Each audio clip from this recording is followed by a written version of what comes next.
we do have a purpose. We may not be perfect people. We may not have perfect situations, but we are still significant nonetheless. And we have been blessed with a rich body of emotions. We have emotions. We're not like roses or plants or bushes that have life without feeling. We have feelings, and when we use them properly, they are very effective in motivating you toward your destiny. I want you to be clear and understanding that purpose and passion are interconnected.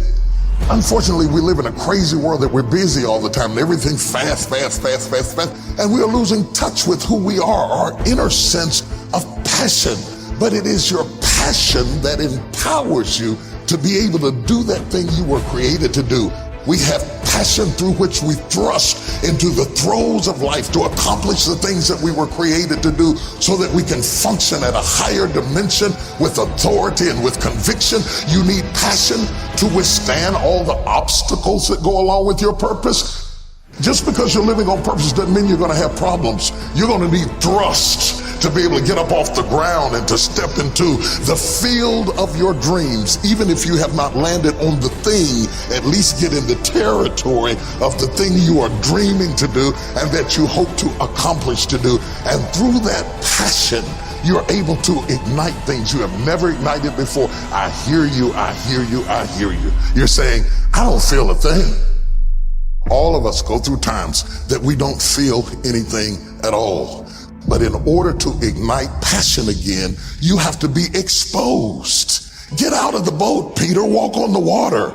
Go do something you've never done before. Get involved. Get connected. Because when you are exposed, you see that there are more options than your contemporary situation at any age. That's the good news about it. You don't have to be cute. You don't have to be pretty. You don't have to be a size 3. You don't have to be a blonde or brunette. You don't have to be 20 or 50. At any age, you can still ignite your purpose through finding your passion. That's good news. What then do we do with the lulls in life? The dark shadows in life. We all have them. The secret pains and burdens that we have in life. Are they in fact distractions from our purpose? Absolutely not. I have never seen anybody who did extraordinary feats that didn't have extraordinary issues.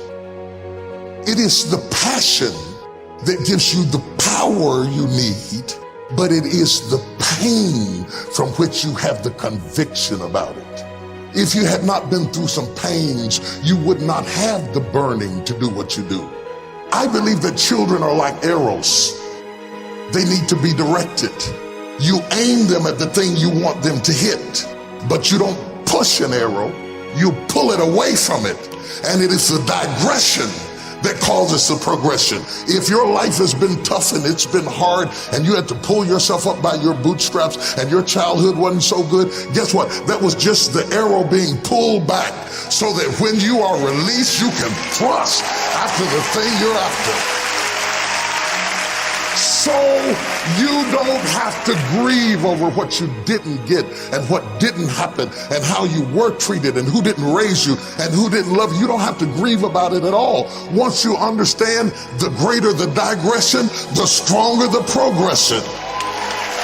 If Nelson Mandela had not been incarcerated, had not been mistreated, had not been ostracized, he would not have the passion to do what he does. If Oprah Winfrey had not gone through the things that she had gone through, she would not be so committed to making sure that everybody finds their purpose and finds their dream and everybody gets healed and everybody's okay. I'm telling you, what you think is working against you is actually working for you.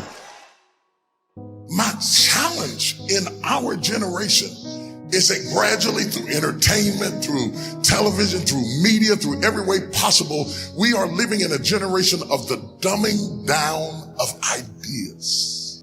Because we have traded effectiveness for busyness. Statistics say we are busier than any other generation we have seen in the last 300 to 400 years. We are so busy. We are busier than a one-arm wallpaper hanger. We're just busy. We are just as busy as we can be, and we think because we're busy, we're effective. But I want you to challenge your schedule for a minute and ask yourself, are you really being effective? Or is your life cluttered with all kinds of stuff that demands you and drains you and taxes you and stops you from being your highest and best self? And are you substituting busyness and all the chaos that goes along with busyness from being effective? Let me tell you, a bunch of scientists got together. They began to do some research, and they begin to determine that 80% of the things we do are busy things that we do in an area that is not effective, that the average person only spends 20% of their time doing the thing that they are really gifted at, created at, passionate about, excited to do, and the rest of it is all the dismal, dumb stuff that we all have to do in order to survive. Just crazy stuff that we're doing. Wonder what would happen if we would go from doing 80% of things that are busy but not effective and 20% of the things that are really effective, if we would switch those numbers around and only give 20% of our time to the things that we have to do and 80% of our time to the thing that we were created to do. Wonder what would happen to your life. Now think about it a minute. There's a lot of things you could take from me and I could make it. You could take my suit, I got another one. You could take my car, I could get another one. You could take my house, I could get another house. But when you take my time, you have taken something from me that is totally irreplaceable. We take all kind of classes for money management. We know how to manage our money. We know how to repair our houses. We're working on our hair and our bodies and all of this kind of stuff. We do everything except the most important thing is to value our time. It takes time to be creative. You were meant to be creative. You were created in the likeness and the image of a creator, and in that likeness and in that image, you have creativity. If you had time, you would be creative. But in the absence of time and with busyness and clutter and the phone, beep, beep, beep. Y'all got music playing on your phone, all kinds of stuff. And no matter what kind of song you put on it, after a while you hate to hear it, because every time you hear that sound, you know it's somebody else wanting something else from you that's taking you away from what you are gifted and creative to do. This is a life class.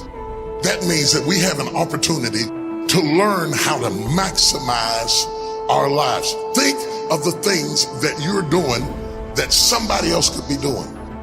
And think of yourself as a precious commodity that you are going to reserve your energy for your highest and best use. The first thing we teach people that understand their significance, if you are doing anything that somebody else in your life could do, you are not reserving yourself for your highest and best use. We are not using our life, our time, our energy for our highest and best use. And something in the back of this brain back here is going ding, ding, ding, ding, ding, ding, ding, ding, ding. You're missing it. You're missing your life, your purpose, your passion, your excitement, your enthusiasm. And through these classes, what we want to do is shake you and rattle you and stir you up to understand that every moment is a gift, every second is a gift, every thought is a gift, every idea is a gift, every opportunity is a gift, everybody you meet is a gift. You are gifted with opportunities, and I want to show you how to begin to maximize what you've got. People will define you by how they met you. Whether it may be girlfriend, mother, banker, whatever it is, they define you right there. They put a period. But if you have the capacity to do more, turn that period into a comma. I tell people, don't let people put a period where God has put a comma. Explore all of your life, no matter how diverse it is. There are some people who have more capacity and they can handle more things, and there are other people who have to focus on one thing and do one thing well. You have to determine which one you are and be that. Now, a lot of people don't know how to get over the past. They don't know how to forgive. They confuse forgiving with forgetting. You don't have to forget it to forgive it. They need to also realize that forgiveness is a gift you give yourself.